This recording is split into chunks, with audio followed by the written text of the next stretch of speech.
untuk memulai satu hal yang insya Allah baru harus diawali dengan ledakan dulu.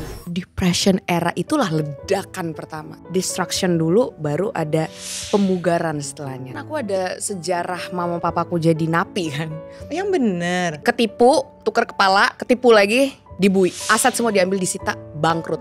Aku sudah di tahap bersyukur itu semua terjadi because everything happens for a fucking reason. Camkan itu. Jadwin, Sarah, Teomarta, Tobing. Welcome to the Blue Chair Therapy. Welcome to 7 seconds question with cabe keriting kali ya. Kenapa dia cabe tapi kok gak pedes gitu? Dia suka dibully gak ya sama temen-temennya? Ku tulis lah. Gak ada pikiran ini ya, harus viral ya. I really love the idea of creating. Jadi once aku gak punya bahan untuk membuat apa itu ya, aku gila Kak. Aku makin Tuhan Yesus tolong aku gitu. Kasih tahu sama editor kamu, dia editingnya juga editor keren. Aku adalah aku. Oh gitu, serius. Multi talented.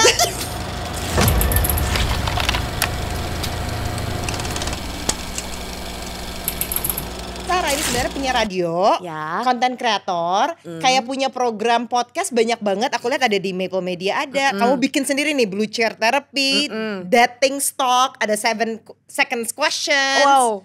Iya kan? Dan Ya. mungkin masih banyak lagi yang aku gak tahu. Tapi what makes you super interesting adalah kamu yang aku bilang cegilas. Tahu gak apa tuh? Apa tuh, Kak? Cewek gila berkelas. Musik. Tetet. Andai kesimpulan banget, Beb. Oh my god, cegilas. Cewek gila berkelas. Oke, thank you.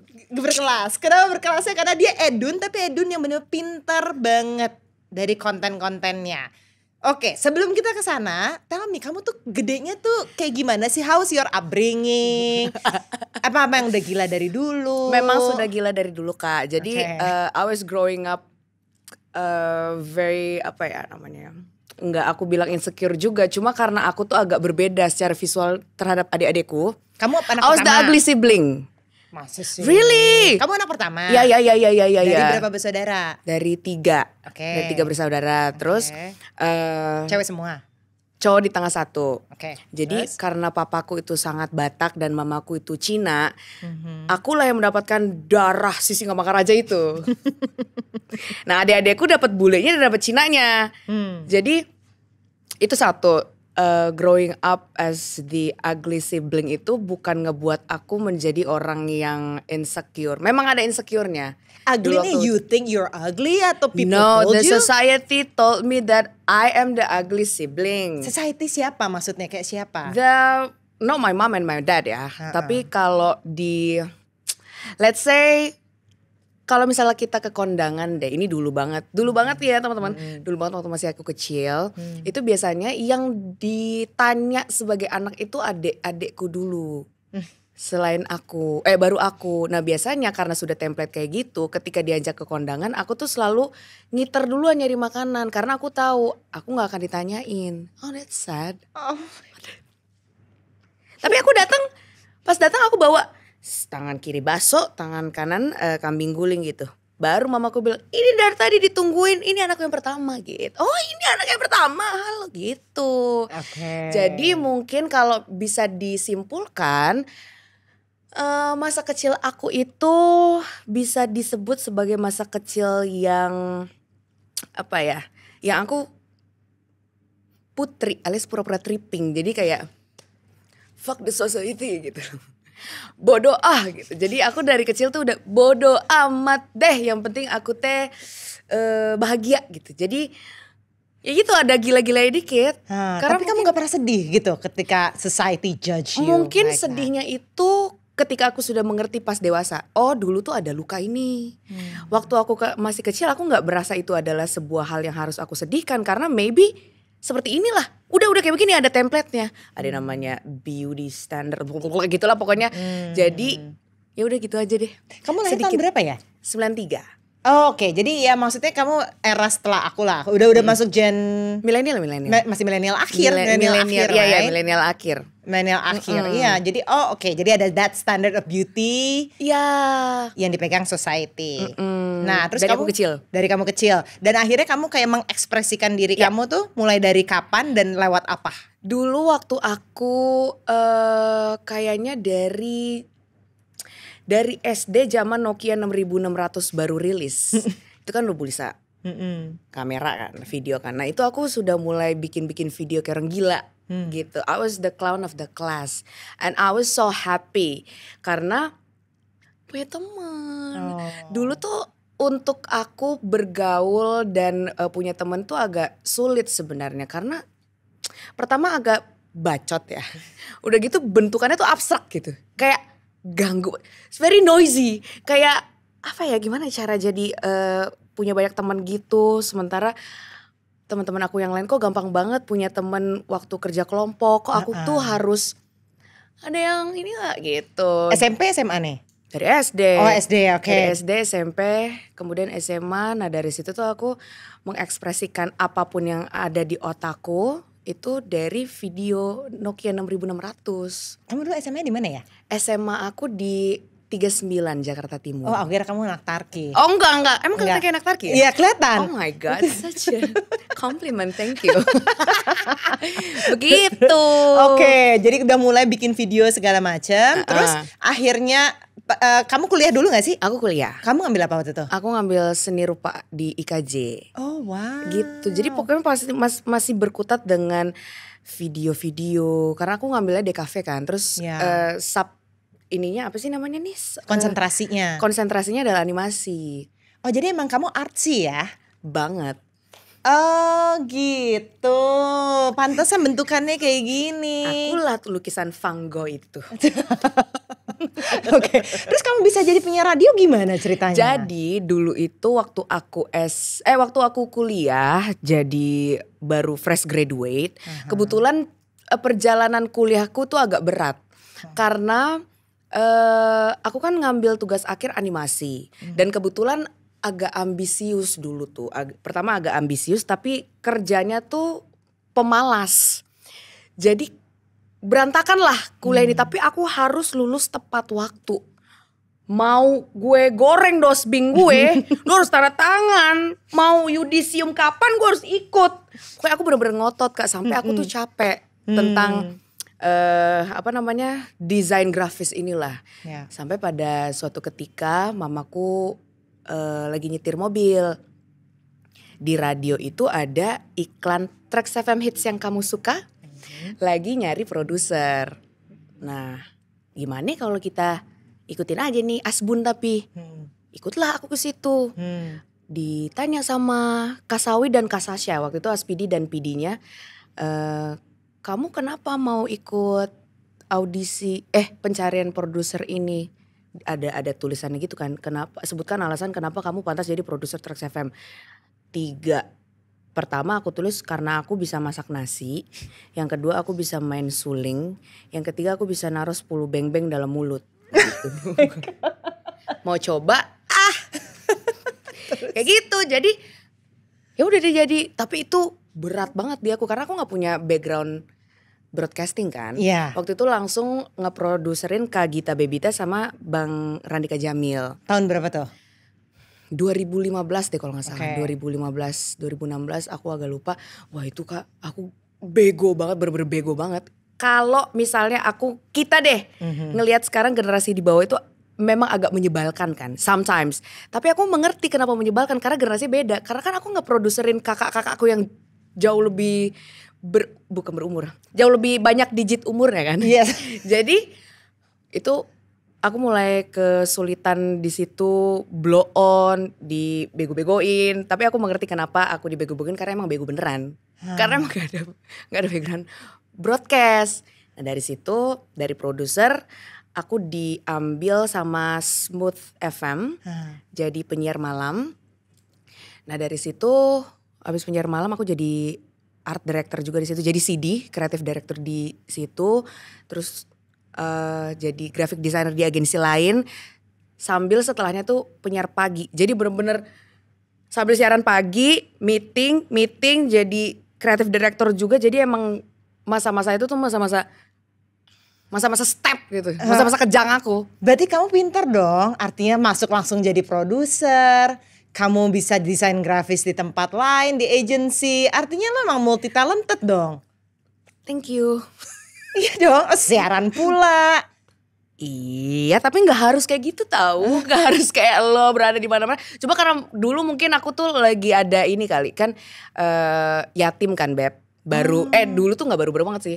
Cuma waktu aku lulus kuliah emang papaku tuh baru meninggal. Jadi mau nggak mau akulah tulang punggung keluarga itu yang harus menyelesaikan urusan-urusan keluarga sementara adik-adikku masih sekolah. Nah, jadi harus bisa ini, bisa itu, bisa ini, bisa gila. Tapi nyokap memang minta kamu waktu itu untuk kerja? Enggak. Mama bilang ya seininya aja lah Kak. Sebisanya aja. Cuma kan aku sebagai kakak pertama di keluarga Batak ini kan harus sebagai contoh untuk adik-adikku kan. Karena itu pesan dari bapakku dulu kan. Gak boleh kau jadi anak pertama itu harus berbuat baik karena adik-adikmu itu akan mencontoh kau Sarah gitu.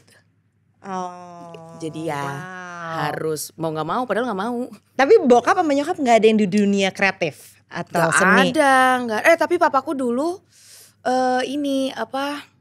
punya band ini apa namanya? Rockabilly dulu. Terus omku dulu juga seorang musisi Batak gitu. Sebenarnya seninya dari seni suara bagus semua dari keluarga papaku. Tapi untuk visual kayaknya baru aku deh. Yang lain bener-bener PNS, dokter. PNS. Ya Batak aja. Mama ibu rumah tangga. Wow. Gitu. Wow, oke. Nah kemudian udah kamu akhirnya jadi punya radio dari 2015 itu berarti ya? Ya. Nah terus mulai bikin konten-konten lagi untuk sosmed, itu mulai kapan? Sebenarnya along the way aku juga sambil bukan bikin sengaja bikin konten sih. Cuma dulu zaman Instastory baru nongol, wah itu spam banget. Karena menurut aku seru banget lagi gitu. Hidup gue seru banget gitu. Tapi untuk yang mengawali karir itu adalah ketika aku lagi burn out banget di tahun 2020. Covid siapa sih yang gak burn out kan? 2020 dimana aku lagi siaran pagi. Terus lagi ada masalah tentang kehidupan romansa ya. Repot banget deh, sebel gue. Terus aku juga lagi punya kerjaan pokoknya banyak banget. Gak tahu mau cerita ke siapa karena aku siaran pagi. Which aku harus bangun jam 4 pagi gak punya teman. Ya udah aku nyalakan aja lah. Ku download aja lah aplikasi yang paling tidak diminati saat itu. TikTok. Ku taruh lah di meja situ kan. TikTok belum ya? Belum. Maksudnya sudah ada, cuma waktu itu masih suka dibully. Apa sih ini aplikasi ini gitu kan. Ku nyalakan lah TikTok situ kan. Ku merepet aja situ. Ku bikin 4 video Kak. Ku tinggal lah karena aku udah lega. Karena kan untuk siaran pagi itu moodnya harus pura-pura bahagia gitu kan. Ku tinggal lah HP ku itu jam 10 pagi. Kenapa HP ku panas sekali? Ternyata yang nonton videoku 4 juta satu video. Kau bayangkan itu ada 4 juta, 1 juta, 800 ribuan. Berapa ini satu lagi? Kau ngomong apa? Aku cuma ngomong gini. Pokoknya ngomongin tentang kehidupan romansa aku. Tapi cuma 15 detik. Jadi dalam waktu 15 detik itu orang sudah tahu inti ceritanya apa. Dalam 4 video itu 15 detik. Jadi punchline, upload 4 video, dar viral. Yah gak jadi gue jadi merahasiakan ini. Meledak gue. Gimana ya? Seru banget ya hidup gue gitu. Terima kasih dong sama mantanmu atau pacarmu yang amit. itu. Gila, enggak lah, amit. Oke, terus itu. Udah kamu meledak setelah 4 video itu tergerak lah untuk bikin terus. Sebenarnya karena waktu itu sih basically bukan tergerak as in oke, gue akan menjadi content creator. Enggak, karena cerita dendam itu masih banyak. Jadi aku tuh dulu awal-awal aku merintis karir itu tuh dikenal sebagai cegil tanpa las. Jadi cegil aja tapi gak ada kelasnya. Karena bener-bener oversharing semua hal yang aku rasakan itu kutumpahkan lah Kak semua di situ. Lagi pula dulu itu konten marah-marah perempuan rambut keribu bertindik itu kayaknya belum seperti sekarang yang merepet cinta laki-laki semua. Karena banyak kali dulu itu ceritaku. Bukan cuma satu orang. Hah? Bukan cuma tentang satu orang. Dari cerita ya gitu. Aduh. Itu kan Akan deg-degan jadi narsum kayak gini. Langsung diliatin loh tuh mana TikToknya tuh. Gak bisa, itu udah lama kali, udah 4 tahun lalu kan. Jadi ya dari situ mulai ada feedback dari orang-orang relate gitu-gitu. Jadi kayak anaknya diperhatiin gini gitu. Jadi dari situ aku mulai menjadikan itu sudah mulai niat lah. Udah mulai niat tata bahasanya agak diatur, cerita-ceritanya aku kulik-kulik lagi. Kadang-kadang aku harus buka harddisk lamaku supaya aku lihat bukti-buktinya apa yang bisa menjadi inspirasi ya gitu. Cegil banget deh. Ya Kadang-kadang benar-benar sengaja untuk menelpon oknum yang bersangkutan supaya aku bisa mendapatkan perasaan itu lagi, lalu aku tulis. Jadi setelah aku mendapatkan perasaannya nih, entah perasaan marah, jijik, sedih, dengki, aku tulis lah itu di notesku. Ih, tai, boleh ngomong kasar sih. Apanya ya orang ini ya, aku buat apa dari sini ya, aku bikin lah nulisnya itu, aku kasih poin-poinnya, oh ini nanti bisa digini nih, editnya bisa kayak gini, oh gitu baru. Padahal kamu udah gak kontakan sama orang Enggak. itu, terus Just for the sake of the art. Hey. Thank you udah bantuin yo. wait, dan ini macam-macam dong orangnya. Macam-macam dari berbagai umur dan dimensi. Jadi misalnya deketnya udah dari zaman SMA. Buka lagi pintu konversasinya, silaturahmi ku buka lagi. Deketnya baru-baru minggu lalu kemarin baru dihempaskan, ku cek lagi. Ada yang udah punya pacar, aku mohon maaf dulu ya. Ini benar cuma untuk men-trigger perasaan. Ku tanya lagi, bang di mana gitu. Tapi for the sake ini aja, fun aja for the plot. Ya ampun, serem kali ya deket sama kau. Dulu kan masih zaman cegil aja aku. Oke, kemudian dari cegil bisa berkelas, lo bikin konten-kontennya itu. Aduh. Itu yang pertama tuh yang mana? Yang dating stock tuh yang pertama? Dating Stall Podcast. Sebenarnya sebelum Dating Stall Podcast itu ada yang namanya Kita dan Empat Lainnya lagi vakum setahun, Kak. Oh itu benar, Itu kita dan empat lainnya. Yes. Kita dan Empat Lainnya itu berangkat dari memori ingatan zaman aku cegil dulu. Tapi karena sekarang aku udah ada berkelas dikit insya Allah. Udah ada berkelas, jadi aku mengubah itu sebagai skit sekarang, drama. Jadi gak kayak dulu yang marah-marah gak aku apa-apain. Sekarang udah ada proses penulisannya, editing apa segala macam. Cuma yang memang bikin meledak saat itu adalah si Dating Stall Podcast, dimana keadaan aku saat itu lagi I don't know what to do. Udah gak ada lagi ceritanya, apalagi what can I offer to the society, because I love the idea of creating. Tapi sekarang bener-bener kreatif block parah, jadi I don't know what to do. Kayak writer's block gitu ya. Gak mungkin aku udah WhatsApp orang-orang ini, gak mungkin lah, itu udah enggak lah kan, udah gak bisa. Iya, masa lo daur ulang lagi. Iya, daur ulang lagi kan Pep, gak bisa recycle mulu, gak bisa dong. Jadi lucu ceritanya mengawali Dating Stall Podcast itu adalah ketika aku lagi bengong di dapur. Basically aku suka masak kan. Dan selalu beneran suka masak? Iya, I love cooking. Aku suka banget Indonesian cuisine. To die for. Jadi aku lagi bengong di dapur. Ngapain ya? Atau lagi mau ngapain, terus di sudut mataku tuh ada lengkuas. Kalau lengkuas ini bisa ngomong, dia sedihnya gara-gara apa ya? Kutulis lah di notes HP ku itu. Oh gitu, mengalir aja jadi satu. Habis lengkuas apa lagi ya? Cabe keriting kali ya, kenapa dia cabe tapi kok gak pedes gitu. Dia suka dibully gak ya sama temen-temennya. Kutulis lah. Kunyit ini banyak kali gayanya ya, merasa paling dibutuhkan padahal dia itu cuma pewarna. Kutulis lah sini. Udah jadi 3 cerita. Ku telepon lah videograferku. Di mana kau itu? Oh aman ya kau, jam 7 nanti kita syuting sampai jam 12. Aman, gas. Syuting jadi. Aku gak ada pikiran ini harus viral ya. Karena itu I really love the idea of creating. Jadi once aku gak punya bahan untuk membuat apa itu ya, aku gila Kak. Aku makin, Tuhan Yesus tolong aku gitu. Jadi jadilah Dating Stall Podcast itu yang aku gak tahu ternyata edan ya gitu. Edan banget karena kamu benar-benar lo ngasih informasi loh di situ. Iya ya. Ya kan tentang masing-masing bahan itu kamu kasih informasi. Dan by the way kalau belum pernah nonton, itu dia ngomong dengan diri dia sendiri. Sarah and Sarah. Iya betul. Iya Podcast kayak gini. Ya kayak gini. Tapi antara aku dan aku. Dan editingnya bagus. Jadi kasih tahu sama editor kamu, dia editingnya juga keren. Editor aku adalah aku. Oh gitu. Serius. Multi talented. Padahal udah gila, udah sinting. Jadi lu nulis naskahnya, editing juga. Tapi yang videoin videografer aku. Jadi you're a team of 2 basically. Team of 4. Jadi ada manajer aku, ada manajer 2, videografer 1. Aku lah editor itu. Oh, dan yang nulis naskahnya kamu juga kan? Aku Kak. Oh my god. Kayaknya mungkin itu bisa dibilang sebagai anak pertamaku deh si Dating Style Podcast itu, karena rohku lah yang ku taruh situ.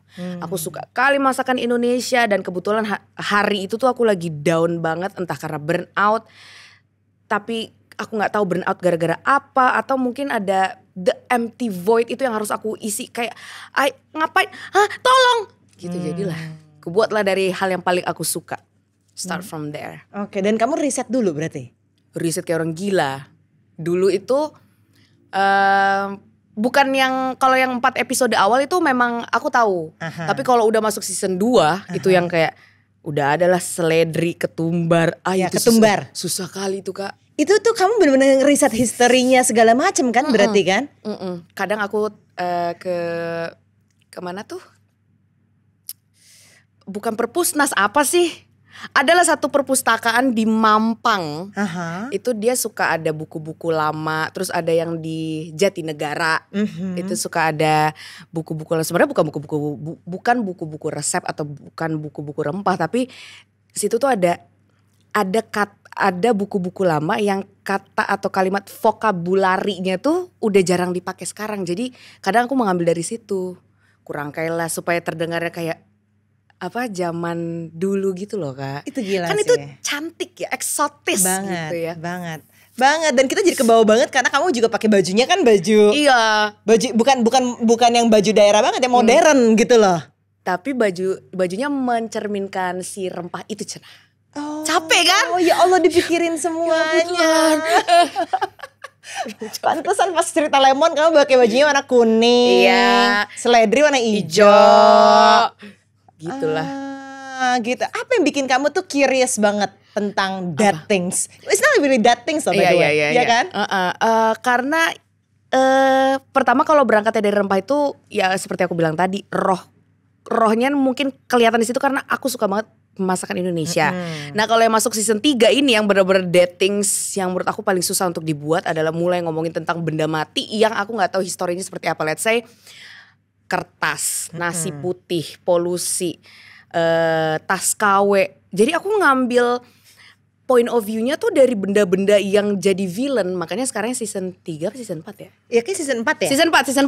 Season 4 itu judulnya adalah The Villain, berangkat dari barang-barang yang suka kita anggap sebagai penjahat, kayak nasi putih kan untuk sebagian orang no gitu kan, atau tas KW. Aku pengen tahu ada pembelaan apa sih dari tas KW?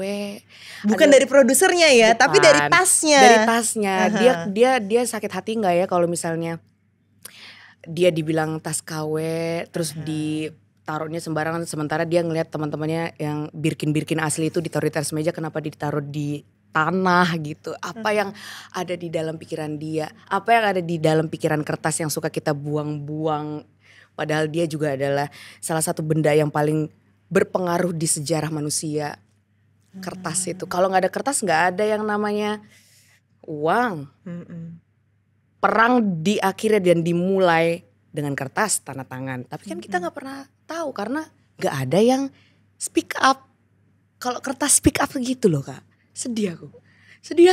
Gila, berarti lu memang berhayal ya kalau gitu ya? Iya lagi. Iya kan? Iya kayak gimana kalau misalnya dia itu di ini namanya gitu. Kayak orgil deh Kak. Kamu prosesnya gimana Sar ketika lu nulis sesuatu konten satu episode itu misalnya? Misalnya aku mencari keresahannya dulu. Misalnya hari ini aku akan menulis tentang dilema. Oke. Sayur hijau deh. Sayur hijau dilemanya apa ya? Padahal dia kan sangat berguna untuk tubuh. Baru abis itu dari concern aku dulu, baru aku cari subjeknya. Dari subjeknya itu baru aku turunin, oh sayur tuh begini. Kenapa dia dilema? Karena dia udah menawarkan nutrisi itu, tapi kenapa dia dibiarin di kulkas sampai kuning? Kalau dia udah kuning, kenapa dia tetap disalahin? Kok sawi cepet banget sih kuningnya? Gue buang deh. Dia lagi yang sedih. Jadi gitu, berangkat dari concern dulu baru aku cari subjeknya. Capek makasih lo Kak, dari tadi aku merasa tersanjung. Karena kamu kan bukan dating, soalnya aku ajak ngobrol. Oh iya Kak. benar. Tapi ada nggak kayak jadi kayak spiritual journey-nya lo gitu ketika kamu tuh menulis tentang ya ini hal-hal yang tadinya kita tuh biasanya tuh overlook gitu loh. Betul. That's a really good question. Jadi waktu aku masih brandingannya seperti Cegil, aku memang in the reality seperti Cegil banget. Jadi adalah tindikan ada 8 aduh ya ampun. Aku kalau ngelihat foto-foto lama aku, Tuhan Yesus tolong. Sampai terjadilah aku kecelakaan 2 tahun lalu. Yang ini nih, yang ada di sini di hidung nih. Iya. Ada kan. Dari situ aku berhenti minum. As in, gue kalau misalnya ngomong berhenti minum, kadang-kadang temen gue, kemarin gue abis ngeliat lu gitu. Maksudnya kalau dulu itu bener-bener hampir tiap hari. I'm quite heavy on alkohol dulu. Dulu kan. Tapi kalau sekarang mungkin cantik aja kayak cocktails is enough gitu. Mindful lah ya. Mindful kayak udah mulai gerah pulang yuk gitu. Kalau dulu mah enggak, kalau pulang tuh harus kayak gitu dijuling dulu baru pulang. Jadi kalau kamu bertanya tentang spiritual journey-nya itu adalah dimulai dari teguran Tuhan waktu aku kecelakaan itu. Jadi semua langsung berubah dari cara makan, cara minum, cara ngomong nggak tahu ya, kayaknya masih sama deh. Cara makan, cara minum, cara ngerespon, jangan terlalu bereaktif gitu, cara ketemu sama orang, teman-teman mana yang harus aku kontak ulang karena udah lama nggak ngobrol, terus the way I see forgiveness sekarang udah berubah, the way I see myself sekarang puji Tuhan sudah berubah, udah lebih 87% udah lebih kayak bodo amat tapi lebih mindful. Jadi mulai dari situlah, dari kecelakaan itu, kayaknya emang itu ke-triggernya deh. Baru aku mulai banyak pertanyaan tentang hal baru yang aku pelajari dengan badan yang baru ini through Dating Style Podcast. Jadi itu pertanyaannya aku cari, aku temuin lagi dan aku memberikan kuasa kepada audiens untuk mempertanyakan hal yang sama ke diri mereka. Gitu kalau bisa, kayaknya ya. Tapi terserah. Soalnya kan kayak kamu ngomong ke diri kamu sendiri, kayak lu menjawab pertanyaan lu sendiri. Ya. Iya kan? Sebenarnya keresahanmu lu sebenarnya tahu jawabannya. Benar. Iya kan? Tapi kayaknya gak seru deh kalau misalnya gue ngomong sendiri sebagai Sarah Topping, gimana kalau ada perwakilannya yaitu rempah, dimana mereka juga ada keresahan sendiri. Gitu kalau mereka jadi manusia. Nah, gitu. Dan itu termasuk yang blue chair therapy. Oh, I love blue chair therapy. Itu kayak apa ya? Blue chair therapy. Jadi sekeliling aku di lingkungan pertemanan aku, karena mungkin aku single sendiri kan. Jadi teman-temanku udah ada yang tunangan, pacaran 12 tahun gak nikah gitu, apa segala macam. Ya nggak apa-apa banget. Cuma at some point in my life, what if kalau aku tuh benar-benar menjawab pertanyaan mereka dengan sejujur mungkin. Terjadilah blue chair therapy yang mana aku suka banget nulis blue chair therapy meskipun tayangnya agak jarang-jarang ya kan. Yang edit gue capek. Karena seru aja. Udah itu. It's fun. Seru banget. Jadi itu sebenarnya dari pertanyaan, dari kondisinya teman-teman kamu. Kadang ada yang aku dulu. Kadang cerita nyataku. Basically banyak juga terinspirasi dari cerita nyataku dulu. Terus what if kalau itu ditanyakan dengan Sarah yang sekarang, dengan Sarah yang sekarang ini dijawabnya dengan Sarah yang sekarang tuh gimana? Iya. Tapi kayaknya ada beberapa versi Sarah deh. Iya. Yang nanya ada, yang pasiennya adalah Sarah yang dulu, yang jadi terapis adalah Sarah yang sekarang. Makanya blue chair therapy. Kamu tahu gak kenapa blue? Kenapa? Karena warna biru adalah warna yang gelombang, correct me if I'm wrong, gelombang yang rendah. Jadi kenapa kalau kita gloomy itu warna biru kayak gini. It's calm, it's the color of the ocean, the color of the sky, blue. We sometimes we call porn as a blue movie as well, karena relaxing. Ya benar, ya kan? Sure, benar. Ya kan? Jadi kebetulan ada kursi biru di studioku. Jadi aja kali ya blue chair therapy, padahal sebenarnya itu adalah permainan huruf CBT, Cognitive Behavioral Therapy. Jadi diganti CBT jadi BCT. Blue Chair Therapy BCT, Cognitive Behavioral Therapy adalah CBT. Jadi kesitulah pokoknya. Oh, that's so smart.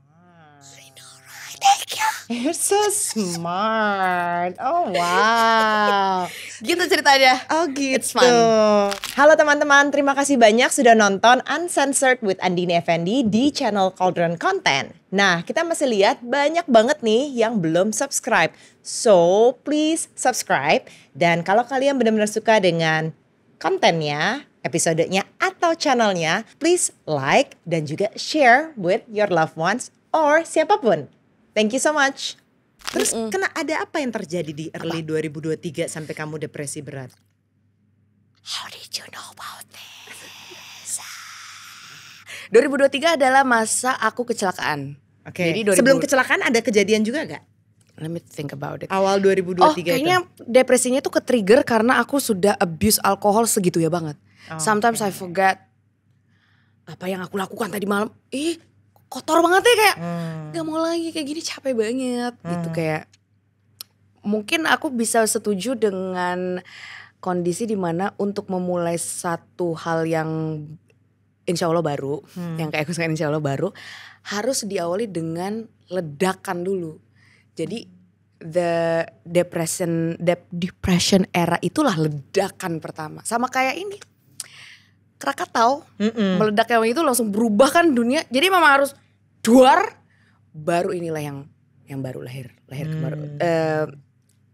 Destruction dulu, baru ada pemugaran setelahnya. Kayaknya aku bisa memvisualisasikan 2023 tuh adalah masa-masa pemugaran, masa-masa reboisasi. Wow. Gitu, karena nggak ada yang spesial terjadi selain kecelakaan itu sebenarnya. Cuma triggernya tuh banyak banget. What did I do in my 20s? Apa yang sudah aku lakukan dengan teman-teman terdekatku, hubunganku dengan, let's say, hubungan romantisku yang seharusnya tidak sejelek ini. Kenapa gue jelek-jelekin banget dulu ya? Kan gue juga play part di situ. Kayak berlebihan banget. Itulah yang bikin aku agak susah untuk memaafkan diri sendiri. Barulah depresi itu terjadi. Tapi nyokap gitu. Gimana hubungan sama nyokap, adik-adikmu? It's very fine. Mamaku is my best friend. Kalau mamaku sekarang lagi nggak kemana-mana, dia yang nganterin, tunggu di sini. Pasti ikut. Dia tuh suka ngintil aku kemana-mana gitu kan. Kadang kalau misalnya lagi syuting di Alam Sutra, mama tuh pengen banget nganterin. Kenapa? Terus aku tanya, mama kenapa pengen banget nganterin kakak? Ya mama masih bisa. Itu kan aku sedih ya. Padahal aku tuh udah ada yang nyetir memang. Tapi mama tuh selalu nanya, Kak hari ini siapa yang nganter? Ya ada Mas Jack. Mama aja lah. Lah ngapain Mas Jack gue bayar kalau gitu. Kalau emak gue mulu yang nganter.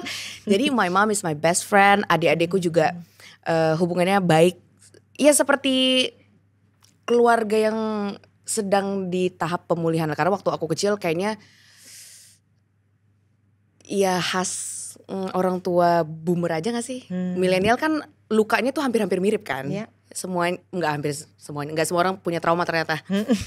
Tapi hampir mirip. Tapi kalau sekarang keadaannya baik-baik saja. Gitu. Dan 2023 itu memang turning point-nya atau memang udah dari sebelum itu kalian enggak. Kalau tentang keluarga kayaknya sudah dari keluarga kayaknya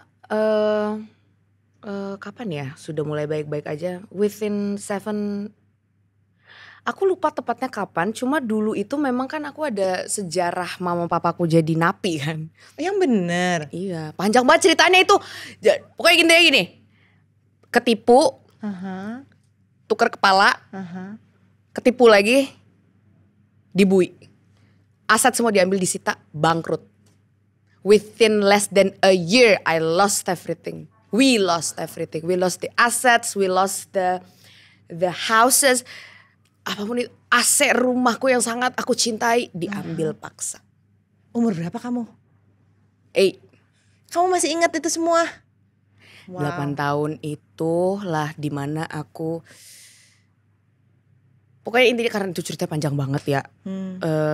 Pokoknya intinya karena ada kejadian itulah ketika aku tumbuh dewasa kayaknya gak seberapa deh dibanding zaman dulu. Aku cuma diomongin, aku dulu pernah kayak gini. Jadi sekarang tuh aku sudah di tahap bersyukur itu semua terjadi because everything happens for a fucking reason. Camkan itu. Tapi kalau zaman dulu Kak, aduh Kak aku rasa pengen gundul lari-lari di jalan gitu. Makanya aku mengerti kenapa Britney Spears botak. Sekarang kita mengerti kan? Itu yang aku rasakan waktu aku umur 9 tahun. Aku pengen, kenapa semua ini terjadi? Aku harus bolak-balik Palu untuk ngelihat, nyebut deh. Aku harus bolak-balik provinsi tersebut untuk ngejenguk mama papaku. Karena jauh di sana di situ. ininya. Jadi dulu kamu tinggalnya nggak di Jakarta tuh pada saat Jakarta, tapi aku tinggalnya sendiri di rumah yang masih ada. Gitu. Oh my god. Ya, makanya gila. Makanya nyokap tapi cerita ya sama kamu ya, terbuka gitu loh. Terbukanya pelan-pelan. Pelan-pelan kan aku gak mungkin aku diceritain semua aslinya gimana pas aku umur segitu ya.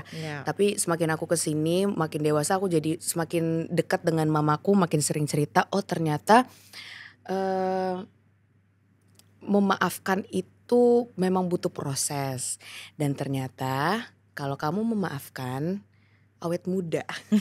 Jadi mamaku tuh udah mau 60 tapi mukanya masih kayak umur 40 something. Oh ternyata mama tuh maafin orang supaya mama tuh lebih terlihat muda ya. Enggak gitulah Sarah. Cuma dia satu hal yang aku pelajari dari mama adalah kalau ada orang yang buat salah sama kamu, sebisa mungkin ambil waktu untuk memaafkan dan jangan dibawa sampai 24 jam kalau bisa. Itu supaya tidurnya nyenyak. Kalau nggak nyenyak nanti keriput. Wow, nyokap Gitu. ini ya big heart banget. Aduh aku nggak tahu lagi saking gedenya aku sampai nggak masuk akal, diem nggak usah bantuin semua orang. Gitu kadang-kadang gitu.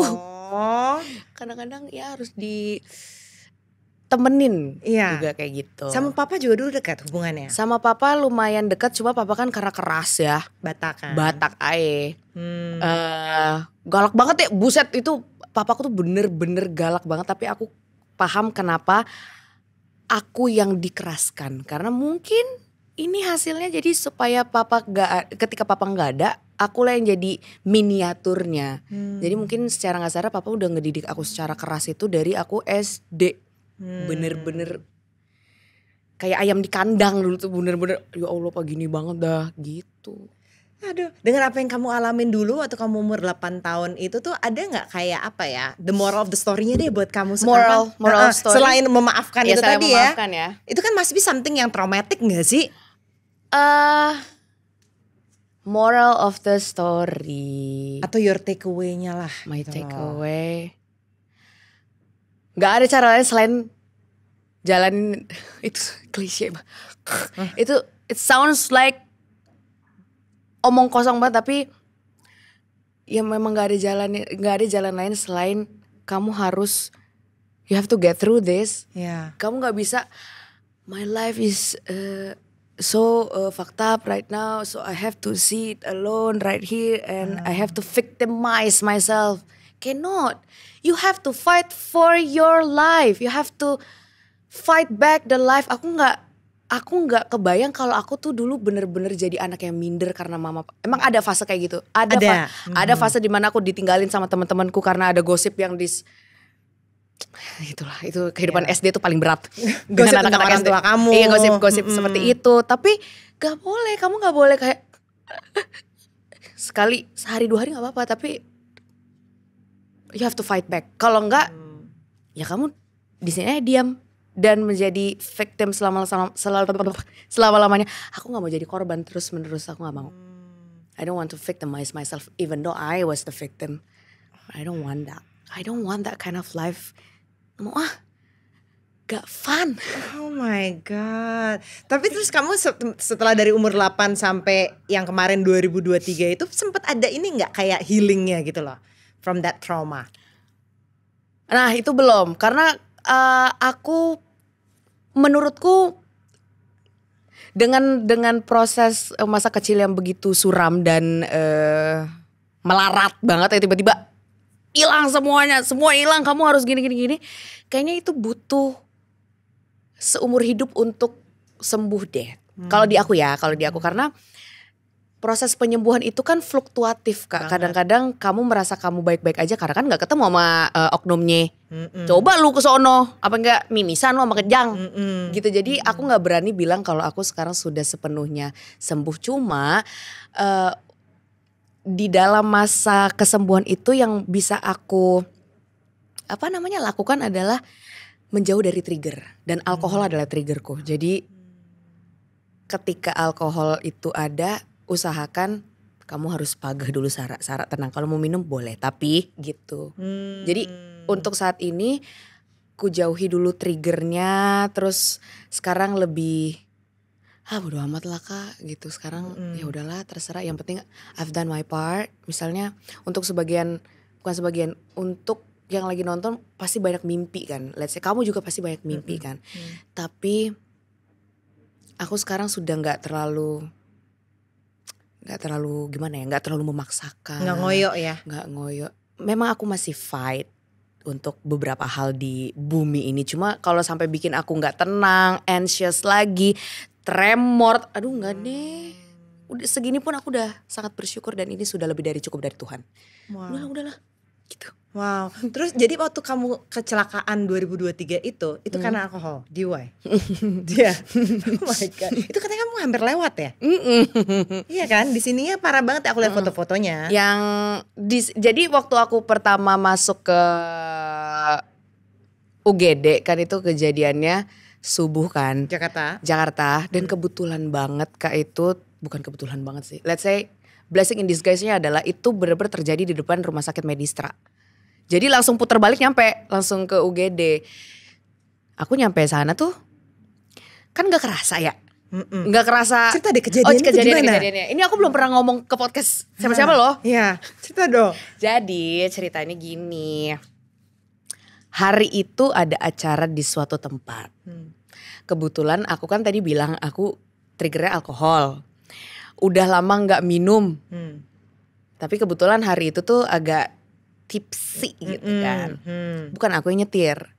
Bukan aku yang nyetir. Jadi pulang, dan kebetulan ada satu anak kantorku yang mungkin belum ketemu aku yang versi tipsy nih. Jadi dia khawatir banget. Aku sudah tahu cara merawat dan menjaga aku ketika aku dalam keadaan seperti itu. Udah autopilot, semuanya udah gini-gini. Sudah mau pesan taksi, dia bilang udah sama dia aja, anak buahnya. Nyampe, aku sudah menolak, udah gak usah gue naik taksi, udah gak apa-apa lu sama ini. Repot, udah tahu lagi celeng nih. Udah deh gue masuk deh. Masuk aku bobo, tidak pakai seat belt. Di kursi depan. Di dashboardnya ada ini loh, ini mobil tua yang masih ada pegangan besi, kamu tau gak? Iya. Jadi aku gak tahu apa yang terjadi di pihak drivernya, karena aku udah gak ngomong sampai sekarang. Jadi udah gitu. Jadi yang pertama kali aku rasain adalah saya kayak mimpi jatuh dari lift. Jadi kaget bangun gitu loh. Terus di depan sekeliling aku tuh udah ada astagfirullahaladzim, banyak banget yang ngomong astagfirullahaladzim. What the fuck happened? Ku cari lah HP ku mana? Kalau kan buka video itu kan harus buka Instagram dulu supaya ada flash ya kan? Iya. Ku buka lah flashnya. Baru kulihat itu astagfirullahaladzim. Wah udah hancur banget. Ini udah kebelah, tindiku semua robek. Ini bibir bengkok. Jadi waktu pertama kali ditemuin sama orang yang nyelamatin aku, kaki yang kananku udah di atas dashboard sebelah kanan. Ini nih setir sini ke atas. Jadi gini bentuknya udah L, dan aku udah gak sadar. Tapi aku di mbak sadar. Makanya pas sampai UGD dokternya bingung. Masih langsung ronsen kan, langsung MRI apa segala macam. Gak ada, otaknya aman. Gitu, makanya dalam hati gue, meskipun emang kayak tai ini pengalamannya. Inilah Tuhan bilang, kau Sarah udah kejauhan kau dariku. Ku panggil tadi kau sedikit. Nah inilah yang kau rasakan kan. Baru Teletubbies berubah. Gak berubah banget sih, maksudnya gak kayak tiba-tiba aku langsung gitu enggak. Tapi sekarang tuh lebih aware. Lebih sekarang gue ngerasain ini karena gue kayak gini. Kalau dulu kan enggak, gue ngerasain kayak gini karena lu yang buat gue kayak gini. Tuh. Dulu kamu sempat marah gak sama Tuhan tapi? Enggak, aku gak pernah marah sama Tuhan. Gak pernah? Gak berani, gak boleh. Ini gue gak marah aja begini, apalagi dia marah. Apalagi gue marahin. Enggak. Karena itu tadi bekal memori yang waktu aku masih SD itu, yang mama papaku di sana, itu mengajarkan everything happens for a reason. Jadi aku gak punya hak untuk marah sama Tuhan. Aku gak punya hak untuk nagih blueprintnya mana, gue mau lihat endingnya gimana.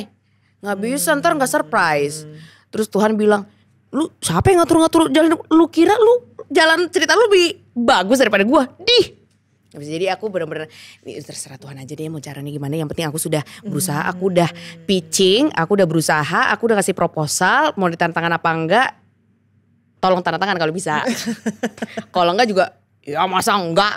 Tapi kadang-kadang ada sih yang kayak aku kan udah begini, aku kan udah begitu, kenapa masih begini? Ada lah, namanya juga manusia. Cuma untuk mempertanyakan Tuhan tuh aku gak seingatku di core memoriku gak ada momen aku tuh marah gitu, enggak. Jadi sekarang kamu lebih ikhlas lah ya. Iyalah. Lebih surrender lah gitu. Surrender deh, bye-bye gitu. Ada yang berubah gak setelah lo surrender gitu? Ada lah. Gimana? Jadi apa ya, misalnya sesimpel gini deh. Aku dulu growing up as a fat kid. Di keluargaku aku yang paling gitu gegap gempita. Dengan keadaan aku dibully, dikata-katain gitu-gitu tuh, aku cuma berdoa sama Tuhan suatu saat nanti aku punya six pack ya. Aku punya six pack. Inilah dulu kan pengetahuan diet itu kan nggak kayak sekarang kan. Dulu kan kayak kalau sekarang minum apple cider vinegar itu pakai air kan. Kalau dulu aku teguk Kak. Udah gila memang. Itu makan nggak jelas apa segala begitu pengennya untuk kurus dulu sampai bolak-balik masuk rumah sakit. Enggak, sampai pada akhirnya aku mengubah. Baru sampai di tahun lalu selesai kecelakaan, udah gue sekarang let go aja, gue makan yang bagus aja, makan yang biasa aja, yang timun, makan paya, air putih, makan 3 kali sehari, nggak usah ini apa gimana, enggak, olahraga, ada six packnya. Jadi ketika lu tuh udah biar aja, I'm gonna be fat forever for the rest of my life. Ya udah gue terima deh, tapi gue masih menjalankan apa yang seharusnya badan gue pengen. Mudah-mudahan Tuhan kasih, karena kalau di aku Tuhan itu paling tahu apa yang kita butuhkan. Pasti udah sering dengar kan kayak gitu, selalu lah Tuhan tuh pasti paling tahu. Tapi kadang-kadang kita kan nyolot ya. Mau dong Tuhan ini, mau dong ini.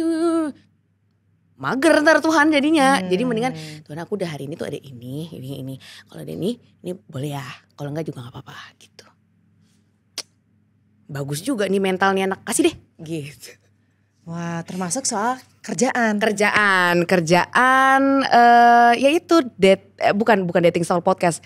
Zaman aku masih megang banyak perusahaan jadi desainer itu, kayak jadi kreatif direktur siaran pagi, itu kayak berat banget lagi boy, kayak begini banget deh gue, wah ya Allah Tuhan, sampai ya ampun ini, aku singkat cerita aja ya, jadi aku tuh punya campaign cegilistik di Instastoryku, isinya adalah makanan whole food yang bisa kamu makan, even kamu gak bayar uang. Cegilistik artinya? Gak apa, makanan buat cegil aja karena kamu punya cegil. Oh cegil. This is my food. Cegilism. Oke. Jadi basically itu adalah makanan-makanan rumahan yang sehat. Karena dulu waktu aku masih gak punya uang Kak, aku tuh numpang di kosan sepupuku, di depan tuh ada warteg. Aku cuma minta nasinya sedikit, yang paling murah apa ya? Sayur.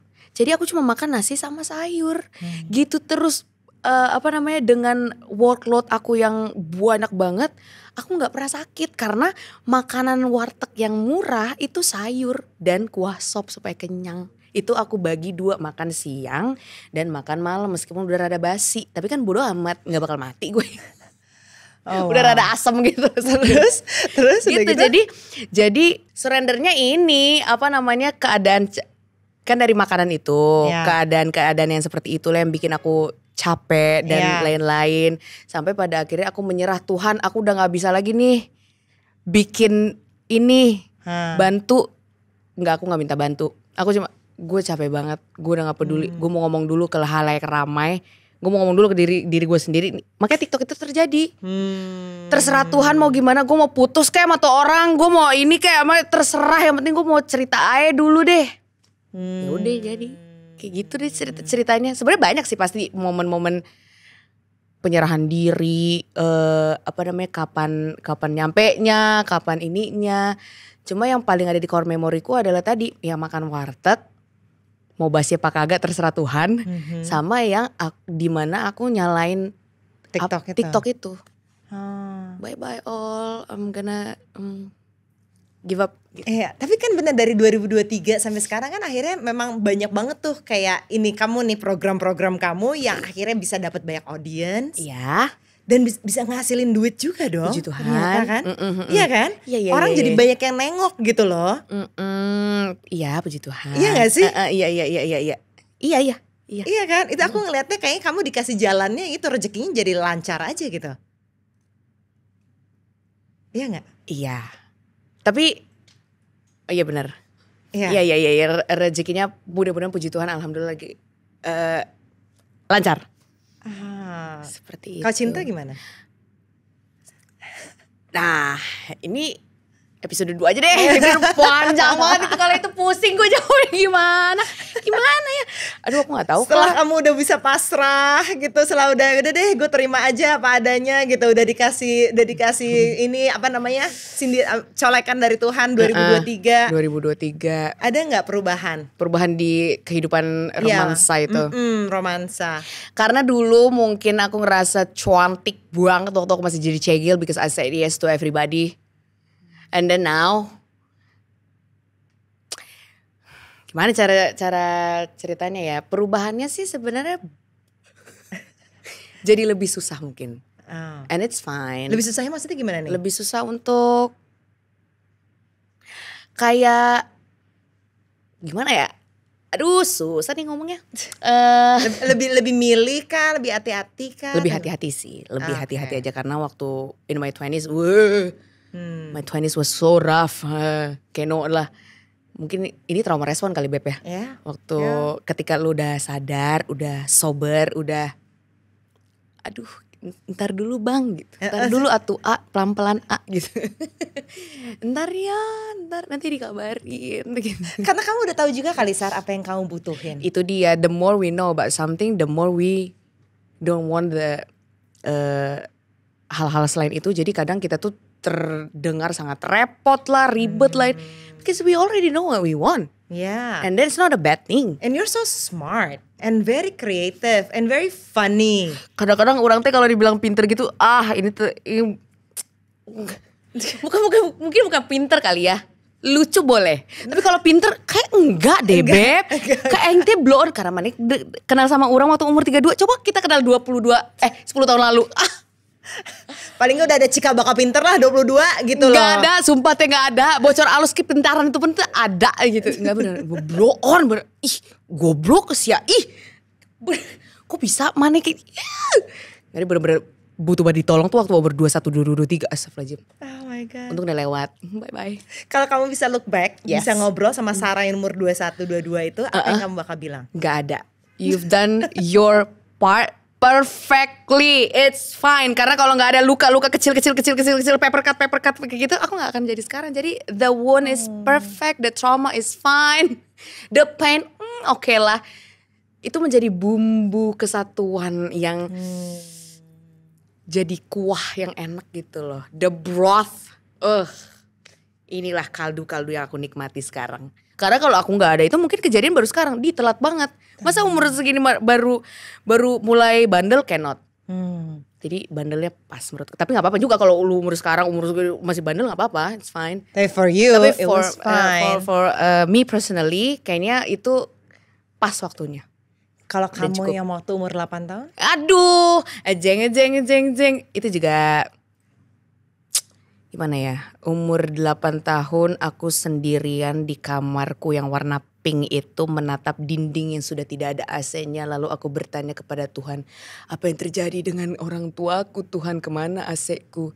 Terus kalau ditanyakan sekarang mau ngomong apa ke Sarah kecil, wah hebat banget lah Kak. Karena kalau itu terjadi di umurku sekarang, mungkin aku betul-betul keliling GI gundul dan telanjang. Di umur 8 tahun itu aku sendiri, aku harus nge-tackle adekku yang masih kecil, dan adekku yang bayi itu menghabiskan ulang tahun keduanya di sel. Jadi aku harus menyaksikan itu. Dimana setelahnya aku melihat papaku di sel itu sudah rambut putih. Dia dulu tuh ini bodybuilder. Yang masa iya rambut jelek banget, buncit. Rambutnya keriput apa segala macam. Terus dari situ juga aku belajar bahwa tidak semua orang di penjara itu adalah orang yang jahat. Kadang ada juga kok orang-orang yang harus melakukan itu untuk keluarga. Karena mamaku ketemu dengan banyak orang hebat di situ. Makanya dia mungkin memaafkan orang yang menipu dia karena dia melihat ada seorang ibu yang hukum aja aku daripada anakku, ada. Ada bapak yang hukum aja aku daripada istriku, ada. Jadi yang seru banget, pecah parah. Gila. Itu umur 8 tahun. Gila. Terus kalau gitu Sarah, what is your why? My why in this life? Kamu dulu deh. No. Coba. Kalau aku tuh pengen bisa nampilin orang-orang greatest minds kayak kamu. And Mampus. greatest heart. Cause I feel kalau kita tuh hanya open minded tuh gak cukup, harus open hearted.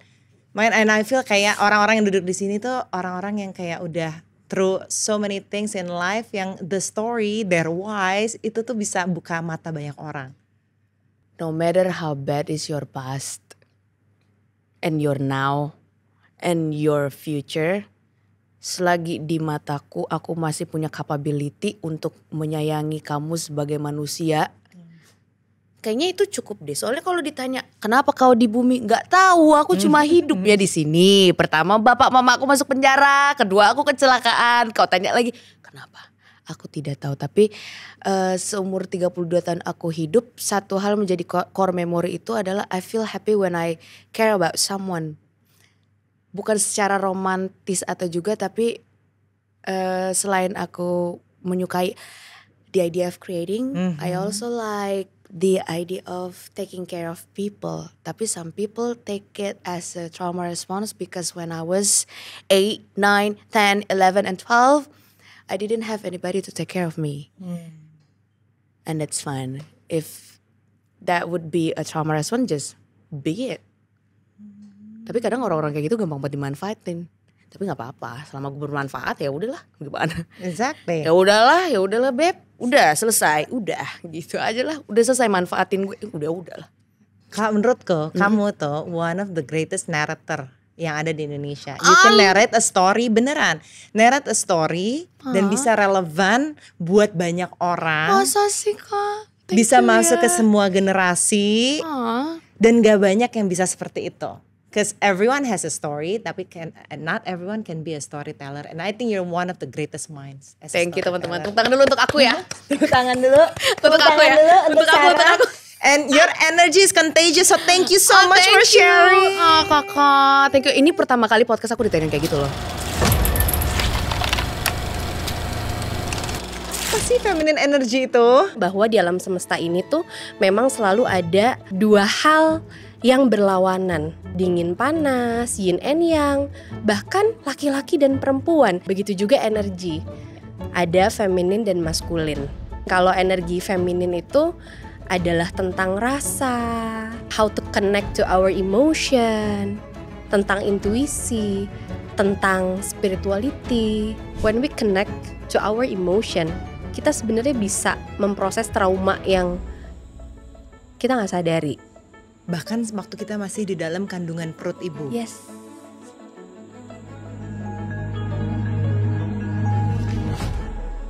Hai teman-teman, jangan lupa ya untuk subscribe Cauldron Content di YouTube channel ini atau di Spotify dan juga Apple Podcast. Dan kalau kalian suka banget dengan episodenya, please like dan juga share ke your loved ones.